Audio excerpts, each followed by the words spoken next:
नमस्कार श्रोते मित्र हो, दीपक रेगे कथाकथन चॅनलवर तुम्हा सगळ्यांचं मनापासून स्वागत. मित्रांनो, तुम्ही ऐकताय सुनील पांडे यांची गोष्ट एका रिटायरमेंटची, ही लघु कादंबरी. आणि आज या कादंबरीचा भाग 3.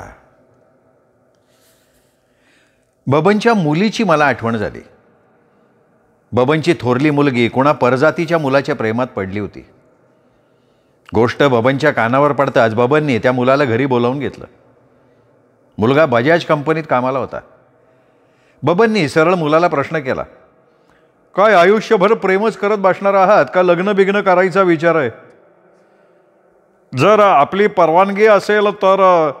मुलगा थोडा घाबरत चाचरत म्हणाला, नाही, जर परवानगी नसेल तर. बबन स्पष्टपणे म्हणाला, तर मग आम्ही दोघं आपल्या शब्दांपुढे नाही. जो आपला निर्णय तो आम्हा दोघांना पूर्णपणे मान्य आहे. मुलगा शांतपणे म्हणाला. मुलीकडे बघत बबन म्हणाला, तुझं काय ग? आता मी काय बोलणार? मुलगी खाली बघत म्हणाली. हे ऐकून बबन आवाज चढवत मुलाला म्हणाला, नाही, तुम्ही खरंच एकमेकांच्यावर प्रेम करतोय का नुसता टाइमपास करतोय? अहो नाही हो, आम्ही एकमेकांवर खूप प्रेम करतोय. एकमेकांशिवाय आम्ही जगूच शकणार नाही. तुम्ही प्रेम करताना कोणाची परवानगी घेतली होती का? नव्हती घेतली ना. मग आता मी लग्नाला नाही म्हटलो तर माघार घेतोय. अहो कसलं तुमचं प्रेम? माझ्याकडून तुम्हाला होकार आहे.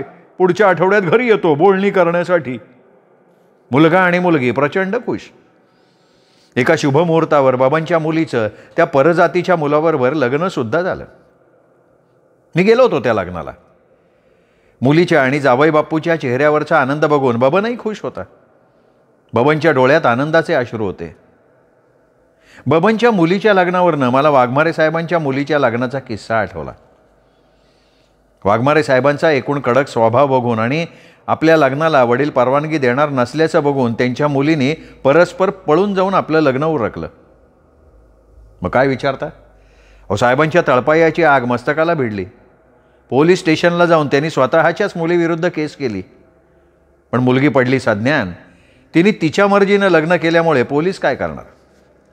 आम्ही काहीही करू शकत नाही असं पोलिसांनी वाघमारे साहेबांना स्पष्टपणे सांगितलं. घरी आशीर्वाद घेण्यासाठी आलेल्या मुलीला आणि जावई बापूंना वाघमारे साहेबांनी घरात काही घेतलं नाही. तू आता आम्हाला मेली, आम्ही तुला मेलो, तुझा आमचा संबंध कायमचा संपला, चालती हो डोळ्यासमोरून, असं मुलीला सुनावलं त्यांनी. बिचारी मुलगी तशीच माघारी वळली. साहेबांची ती मुलगी आमच्याच चाळीत राहते. मुलगा हुशार आहे, स्वभावानं चांगला आहे. मुलाला कुठलंही व्यसन नाही, साधी सुपारी खात नाही. पण त्याची जात आडवी आली होती. प्रेम जात धर्म बघत नाही, फक्त मन जुळणं महत्त्वाचं. पण लग्न करताना समाजाचा विचार करायला लागतो. पत्रिका बघावी लागते, स्टेटस बघावं लागतं, 4 लोकांचा सल्ला विचारात घ्यायला लागतो. सगळं मनासारखं वाटलं तर मग बोलणी सुरू. मला बबनचं कौतुक वाटत होतं. मुलीच्या सुखापुढे कुठल्याही गोष्टीचा विचार न करणारा बबन मला त्यासाठी ग्रेट वाटत होता. एक दिवशी आमच्या चाळीत राहणाऱ्या वाघमारे साहेबांच्या जावयानं म्हणजे सतीशनं आपल्या बायकोशी म्हणजे माधुरीशी माझी ओळख करून दिली. तेव्हा माधुरीला काय आनंद झाला म्हणून सांगू. तो आनंद तिच्या चेहऱ्यावर मला स्पष्ट दिसत होता. तिचे बोलके डोळे खूप काही बोलण्यासाठी उत्सुक असल्याचं मला दिसून आलं. माधुरी मला उत्सुकतेनं म्हणाली, तुम्ही माझ्या पप्पांना ओळखत असाल मग? ते पण मुंबई महापालिकेत कामाला आहेत, अधीक्षक म्हणून. अगं, वाघमारे साहेबांना कोण नाही ओळखत? योगायोगानं मी वाघमारे साहेबांच्याच ऑफिसात आहे. अय्या, काय सांगताय? हो, मी खरं तेच सांगतोय. मीही हसून म्हणालो. त्या दिवसापासून माधुरी अधूनमधून माझ्या घरी यायला लागली. तिच्याशी माझी छान गट्टी जमली. अधूनमधून ती तिच्या पप्पांविषयी माझ्याकडे चौकशी करायची. पप्पा कसे आहे, त्यांची तब्येत कशी आहे, वगैरे वगैरे. मला माधुरीबद्दल मनापासून वाईट वाटत होतं. वडिलांनी तिच्याशी संबंध तोडले होते, पण ती वेडी पोर मात्र अजूनही तिच्या पप्पांवर, त्या घरावर मनापासून प्रेम करत होती. दूर असूनसुद्धा त्यांची आपुलकीनं चौकशी करत होती. नातं इतक्या सहज तोडता येत नाही. आणि हे तर बाप लेकीच्या रक्ताचं नातं होतं ना. माधुरी आमच्या घरी अधूनमधून यायला लागली. बायकोशीही तिची छान मैत्री झाली. मला ती काका म्हणायची, बायकोला मावशी म्हणायची. बंगल्यात राहणारी ती मुलगी चाळीत ॲडजस्ट झाली होती. त्या दिवशी नेहमीची लोकल रद्द झाल्यामुळे माझी ऑफिसला दांडी पडली. त्यात माझी तब्येतही ठीक नव्हती. मग सरळ त्या दिवशी घरीच बसलो आराम करत. दुपारी 2:30-3 झाले होते. वसुधा स्वयंपाकघरात भांडी घासत होती. मी घराच्या खिडकीतनं बाहेर बघत बसलो होतो. खिडकीच्या बाहेरून दिसणारं गुलमोहराचं झाड डोळ्यांना शीतल गारवा देत होतं. कोणीतरी दरवाजा वाजवला. वसुधानं दार उघडलं. दारात माधुरी आणि तिच्याबरोबर एक बाई. माधुरीने त्या बाईंची ओळख करून दिली. ती माधुरीची आई होती. दोघी आत येऊन खुर्चीवर बसल्या. वसुधानं नमस्कार केला आणि चहा करायला गेली. अरे काका, तुम्ही आज चक्क घरी? माधुरीने मला विचारलं. अगं हो ना, तब्येत बरी नव्हती म्हणून सुट्टीच घेतली आज. आई कधी आल्या? आत्ता आली, तासाभरापूर्वी. पप्पा ऑफिसला गेले, मग आई आली मला भेटायला. बरं केलं ते. अहो माधुरी, तुमचं वहिनींचं नेहमी कौतुक करत असते. इथे आले तर भेटायचं तुम्हाला, ठरवूनच टाकलं होतं. हे बघा वहिनी, तुम्ही काही काळजी करू नका. इथे तुमची मुलगी सुखात आहे. आमचंही जाता येता लक्ष असतं तिच्याकडे. पोरगी एवढी श्रीमंतीत वाढली पण ॲडजस्ट झाली इथे चाळीत. अहो लग्न म्हणजे मुलीचा दुसरा पुनर्जन्मच की. वडिलांनी संबंध तोडले पोरीशी, पण मी तर आई आहे तिची. 9 महिने 9 दिवस वाढवले तिला. पोरगा यांच्या स्वभावानं गमावला, आता पोरगी पण दुरावली. काय नशीब बघा माझं. माधुरीच्या आईने डोळ्यांना पदर लावला. अहो हे काय वहिनी, हे बघा असं रडू नका. सगळं चांगलं होईल. दगडाला सुद्धा पाझर फुटतो आणि आपण तर माणसं आहोत. एक ना एक दिवस नक्कीच साहेबांना त्यांची चूक कळेल. त्यांना पश्चात्ताप नक्की होईल. खरंच असं घडेल? नक्की घडेल वहिनी, देवावर विश्वास ठेवा. तुमच्या तोंडात साखर पडू देत दादा. खूप दिवसांपासून पोरीची आठवण येत होती हो. आज राहवलं नाही, मग आले पोरीला भेटायला. नाही बरं केलं तुम्ही. येत जा तुम्ही अधूनमधून. घर माहिती झालं ना आता.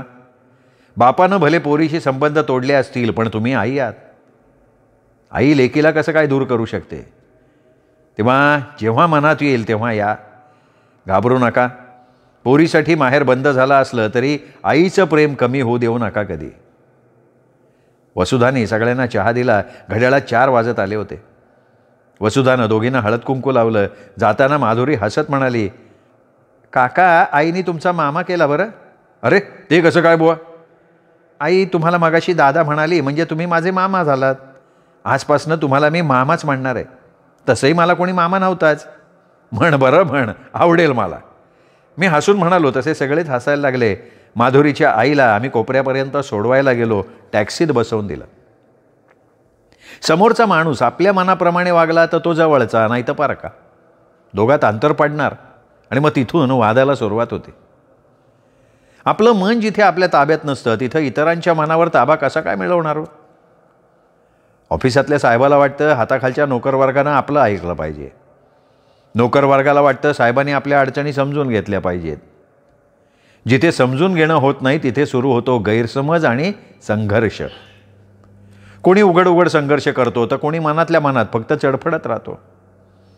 एखादा नोकरदार मनात साहेबांना लाख शिव्या घालतो, पण समोर मात्र शांततेचं नाटक करावं लागतं, नाही तर त्याचे दुष्परिणाम भोगावे लागतात. घर आहे, संसार आहे, मुलं आहेत, शिक्षण आहे, रोजचा प्रश्न आहे, पैसा हवा आहे, दुकानाचे, किराणाचे, मेडिकलचे, पेपरचे, घराचे हप्ते आहेत. त्यासाठी नोकरीत तडजोड करावीच लागते. संसारातही तेच. अनेकांना जगापुढे सुखी संसाराचं नाटक करायला लागतं. संसारात स्त्रियांची अधिक घुसमट होते. पटो न पटो ॲडजस्ट करावंच लागतं.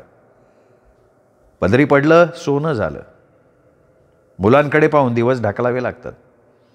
माधुरीच्या आईला बोलताना मी म्हणालो की साहेब बदलतील, पण ज्याला बदलायचं असतं ना तो स्वतः बदलतो. कोणाच्या उपदेशांची त्याला गरज भासत नाही.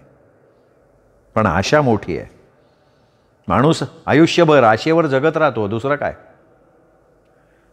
माधुरीची आई काय, आम्ही काय, सगळे आशावादी. आम्हाला वाटतं साहेब बदलायला पाहिजेत.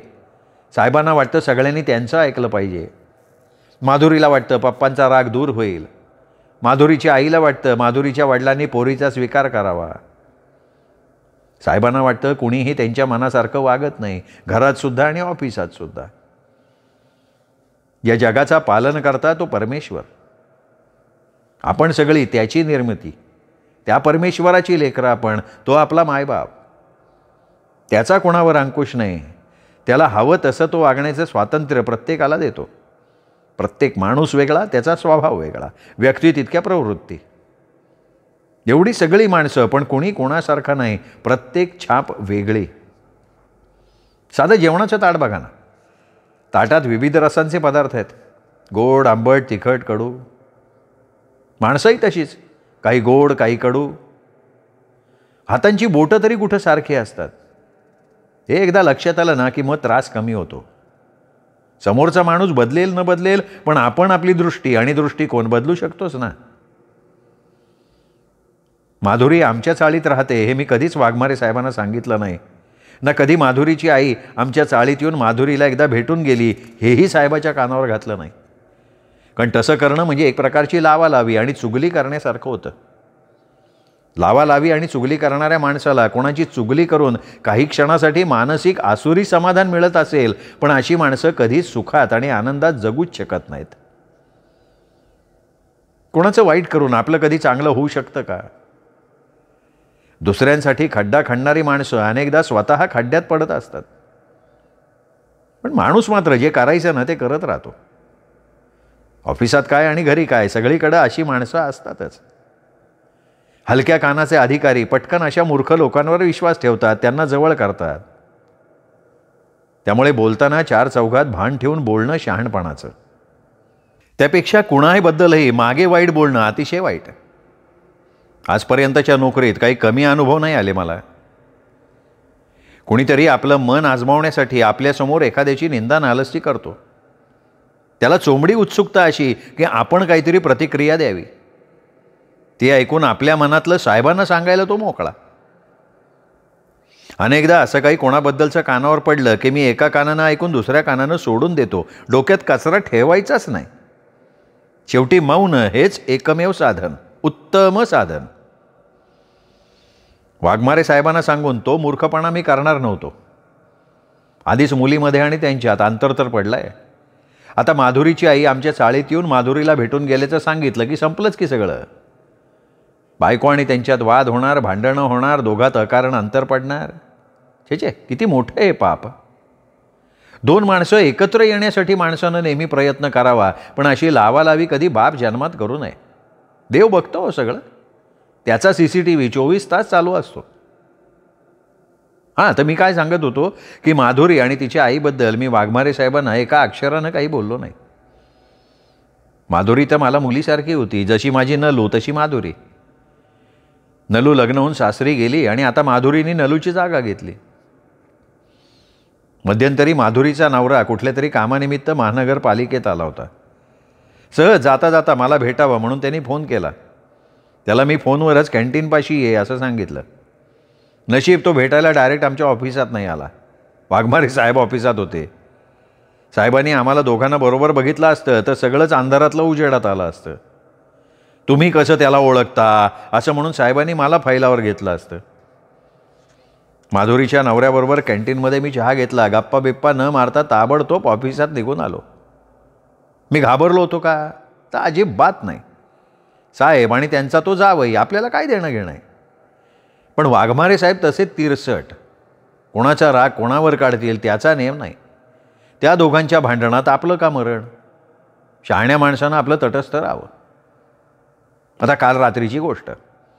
रात्री घरी आल्यावर फ्रेश झालो, गॅस पेटवून चहा केला. तेवढ्यात माधुरी आली, हातात ताट. तिला चहाचा कप देत म्हणलो, काय गं आज काय स्पेशल? अहो आज पप्पांचा बड्डे. हो, दुपारी फोन केला होता त्यांना. अरे वा, काय म्हणाले मग? काही न बोलता फोन ठेवून दिला त्यांनी. माधुरीने डोळ्यांना पदर लावला. अगं वेडे, रडतीयस काय? अहो रडू नको तर काय करू. आज 2 वर्षे झाली आमच्या लग्नाला, पण पप्पांचा आमच्यावरचा रुसवा काही गेला नाही. साधं नातवाचं तोंड बघायला आले नाहीत पप्पा. आज पप्पांचा वाढदिवस, सो घरात थोडं गोडधोड जेवण बनवलं होतं. हे बघ माधुरी, अशी अपसेट होऊ नको, होईल सगळं ठीक. उद्या पप्पांची रिटायरमेंट. अगं आणि माझीसुद्धा. उद्या तुम्ही पण रिटायर होणार मामा? हो, माझ्याकडे काय, मग भरपूर वेळ उद्यापासनं. म्हणजे उद्यापासून भरपूर आराम तुम्हाला. हां, पण आधी लगीन कोंढाण्याचं मग रायबाचं आराम लगेच कसा काय? म्हणजे हे बघ माधुरी, तुझी आणि तुझ्या पप्पांची मी भेट घालून देईन. त्यांचा राग मी नक्की दूर करेन. आजपर्यंत कधी मी त्यांच्याशी या विषयावर बोललो नाही, पण आता नक्की बोलीन. तुम्हाला काय वाटतं मामा, तुमचं ऐकतील ते? हे बघ माधुरी बेटा, माझ्या हातात प्रयत्न करणं आहे. मी मनापासून प्रयत्न करेन. तू अजिबात काळजी करू नकोस. माधुरीचे डोळे आनंदानं भरून आले. हे बघ माधुरी, आता राहिलेल्या गप्पा उद्या मारू. तिकडे तुझ्या घरचे जेवायला थांबले असतील ना तुझ्यासाठी. निरोप घेऊन माधुरी घरी निघून गेली. ऑफिसातला जगन काल बोलता बोलता मला म्हणाला, मामा उद्याचा दिवस आनंदाचा आहे तसा दुःखाचा पण आहे बरं का. ते कसं काय बुवा? काही न समजून मी जगनला विचारलं. मी बुवा नाही मामा. बरं बाबा. मी बाबा पण नाही. जगन पुन्हा हसला. त्यावर मी हसत म्हणालो, बरं जगन, सांग बाबा आता. उद्या आपले साहेब रिटायर होत आहेत, तो आमच्यासाठी आनंदाचा दिवस, आणि तुम्ही रिटायर होताय हा आमच्यासाठी दुःखाचा दिवस आहे. चालायचंच जगन. अरे प्रत्येकाच्या आयुष्यात हा दिवस कधी ना कधी येतोच. जगनची समजूत घालत मी म्हणालो, मामा तुम्हाला आम्ही कधी विसरणार नाही. पण अरे प्रत्येक माणूस कुठल्या ना कुठल्या माध्यमातून आठवणीत राहतोच. मी जसा तुझ्या लक्षात राहीन तसे आपले वाघमारे साहेबसुद्धा तुझ्या आणि तुमच्या लक्षात राहतीलच की. अजिबात राहणार नाहीत मामा. हे बघ, आयुष्यात माणसाच्या चांगल्या गोष्टींपेक्षा ना वाईट गोष्टी नेहमी लक्षात राहतात. माणसाचा स्वभावच आहे तो. तुला सांगतो, मला आजही माझे शाळेतले सगळे दिवस आठवतात. अगदी मला शिकवणारे सगळे शिक्षकही आठवतात. मराठी उत्तम शिकवणाऱ्या गुरवबाई मला जशा आठवतात, तसेच गणित शिकवणारे आणि गणित चुकल्यावर कुत्र्यासारखे मारणारे बावकल सरसुद्धा आजही मला आठवतात. आजही त्या बावकल सरांची आठवण मनात कायम आहे तशीच. हे मात्र तुम्ही खरं बोलला मामा. पण एक सांगू का तुम्हाला मामा? अरे बोल की, परवानगी कशाला मागतोयस? चांगल्या माणसाची आठवण त्यांच्या चांगुलपणानं लक्षात राहते. उद्या तुमची आठवण राहील ती तुमच्यातल्या चांगुलपणाने. पण वाघमारे साहेब आठवले का त्यांचा खडूसपणा, रागीटपणाच आठवणार. सेवकांची त्यांचं अंतर ठेवून वागणंच आठवणार. किरकोळ गोष्टीवरनं सेवकांना उठसूट दिलेले मेमोच आठवणार. मग ती आठवण आनंदाची कशी असू शकत? अरे माणसाला लोकांनी लक्षात ठेवावं ना त्यांच्या चांगुलपणाच्या गुणांनी. प्रभू रामचंद्र, त्यांच्या मर्यादा, त्यांचे गुण यांनी आमच्या लक्षात राहिले. तसाच रावणाचा कपटीपणा, अहंकार आमच्या लक्षात राहिला. हो की नाही? शेवटी प्रत्येक माणूस वेगळा आहे. प्रत्येकजण आपापल्या जागी बरोबर असतो. आपण फक्त त्या व्यक्तीतला चांगुलपणा बघायचा. हे मात्र खरं आहे. हे बघ, रावण अहंकारी होता हे खरं आहे. त्या अहंकारानं त्याचा घात केला, शेवट झाला. पण रावण मोठा शिवभक्त होता. त्याच्या इतका महाज्ञानी कुणी नव्हता असंही म्हटलं जातं. ते आपण विसरतो. माणसात 99 अवगुण असले ना तरी एखादा तरी त्याच्यात चांगला गुण असतोच ना. अरे उकिरड्यावरचा कचरा सुद्धा खत म्हणून उपयोगी पडतं ना. वाघमारे साहेब नेहमी बॉसगिरी करतात, मेमो देतात, हे खरं आहे. पण दुसरीकडे ते लाच घेत नाहीत. ते प्रामाणिक आहेत, कर्तव्यदक्ष अधिकारी आहेत, ते शिस्तप्रिय आहेत, ते कुणापुढे मिंधे नाहीत. हे त्यांच्यातले चांगले गुण आहेतच का नाही?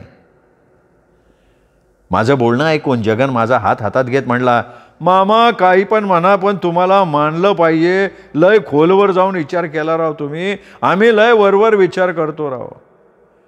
अरे जे न देखे रवी ते देखे कवी. मी हसत म्हणलो तसा जगन खो खो हसला. मामा, माझ्या पूर्वीच्या एका खात्यात मी जिथं काम करायचो ना तिथं सिद्धार्थ रंधवे नावाचा एक शिपाई होता. लय मुरलेला माणूस, पण दांडी बहादर. उठ सूट कुठल्या ना कुठल्या कारणाने दांडीच मारायचा. कधी कोणाचं लग्न, बारसं, मयत, कधी मुलाच्या ॲडमिशनला, तर कधी तब्येत बरी नाही म्हणून लगी मेडिकलच टाकायचा. साहेब पण असे भारी नाकाल की त्याला मेमो आणायचे. सिद्धार्थ रंधवेचा रजेचा अर्ज आला का साहेब त्या अर्जावर शेरा मारायचे. लग्नाला गेला होता ना, सोबत लग्नाची पत्रिका जोडा. कुणाच्या मैतीला रंधवे गेला असेल तर सोबत त्या व्यक्तीच्या मैताचा दाखला जोडा. कधी वास्तुशांतीला रंधवे गेला असेल तर सोबत वास्तुशांतीच्या आमंत्रणाची पत्रिका जोडा. आता साहेबाच्या मेमोचा रंधवेवर काय परिणाम झालाच नाही कधी. त्यात रंधवे दलित समाजातल्या एका संघटनेचा अध्यक्ष, लय पोचलेला माणूस. रणदिवे शिपाई असला ना तरी पॉश राहायचा. अंगावर नेहमी पांढऱ्या सापारीचं कापड, पायात चकाकते बूट, कपड्यावर शेंट मारलेला, गळ्यात सोन्याची चैन. रणदिवे होता शिपाई, आउटडोअरचं काम करायचं, टपाल वाटायचं. कधी हापिसात झाडू मारला नाही, पाणी भरलं नाही. म्हणायचं मला मानक्याचा त्रास आहे, डॉक्टरनी सांगितलंय वाकू नका, जडीपाचं काम करू नका. झाडू कामासाठी तो कधी वाकला नाही आणि साहेबांच्या पुढं पण कधीच वाकला नाही. त्याच्या कपड्यावरनं एक किस्सा आठवला, तो सांगतो. एकदा हाफिसजवळच्या पोलीस स्टेशनला पत्र द्यायचं होतं. टपाल देण्यासाठी रणदिवे शिपाई ऑफिसची गाडी घेतली. आमच्या ऑफिसात काळे नावाचा क्लार्क होता. त्यांचं बाहेर एका ठिकाणी काम होतं. ते रणदिवे शिपाईला जाता जाता मला सोडा म्हणले. काळे साहेब रणदिवे शिपाईबरोबर निघाले गाडीतनं. वाटेत रणदिवे शिपाईनं एका चहाच्या स्टॉलपाशी गाडी थांबवली. रणदिवे काळे साहेबांना म्हणला, काळे साहेब आपण आधी चहा पिऊ, मग पोलीस स्टेशनला पत्र देऊ, मग पुढं जाता जाता तुम्हाला मी सोडतो. काळे साहेबांनी मान हलवली. रणदिवेने दिली 3 चहाची ऑर्डर.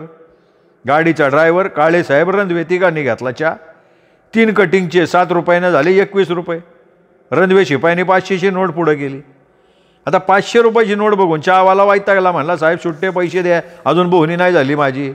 रणदिवे म्हणला, माझ्याकडे सुट्टे नाही, तू बघ कोणाकडे सुट्टे आहेत का. मग काळे साहेबांनी तेवढ्यात 21 रुपये खिशातनं काढले, चहावाल्याला दिले.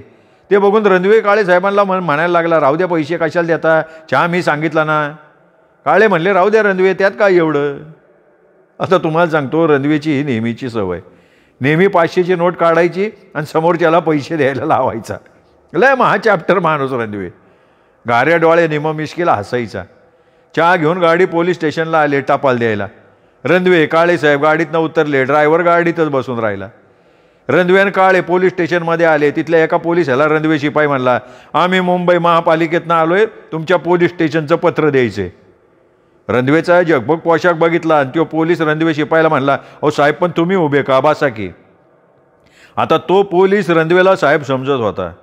तर रणदिवे बरोबर आलेले आणि काहीशा गाबाळ्या अवतारातल्या काळे क्लार्कला तो शिपाई समजत होता. रणदिवे कसाबसा हसला. हसत काळे क्लार्कला म्हणला, अहो काळे साहेब तुम्ही बसा राव. जगननी सांगितलेल्या ह्या किस्स्यावर मी मनमुराद हसलो. First impression is last impression म्हणतात ना, तेच खरं. कपड्यांवरनं माणसाला ओळखणं फार अवघड. शिपाई रणदिवेच्या किस्स्यावरनं मला माने शिपाईची आठवण झाली. माने असाच कामचुकार, दांडी बहादर. 4-6 महिन्यातनं तो गायब व्हायचा, तोही रजेचा अर्ज न देता.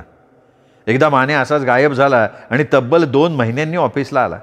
साहेबांनी मानेला भला मोठा मेमो दिला.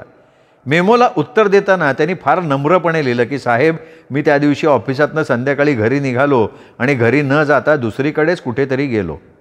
कुठे गेलो ते माझं मलाही कळलं नाही. माझी मानसिक स्थिती काही बरी नव्हती. मी कुठे होतो, काय करत होतो, मला काही केल्या आठवत नाही. आता घरी गेल्यानंतर सगळ्यांनी माझी समजूत काढली, मला धीर दिला. कामावर राग काढून उपयोग नाही असं म्हणाले. आता मी बरा आहे. साहेब तुम्हीच माझे न्यायदेवता आहात, तुम्हीच मला योग्य ते मार्गदर्शन करावं ही नम्र विनंती. आपला नम्रसेवक चंद्रकांत माने शिपाई.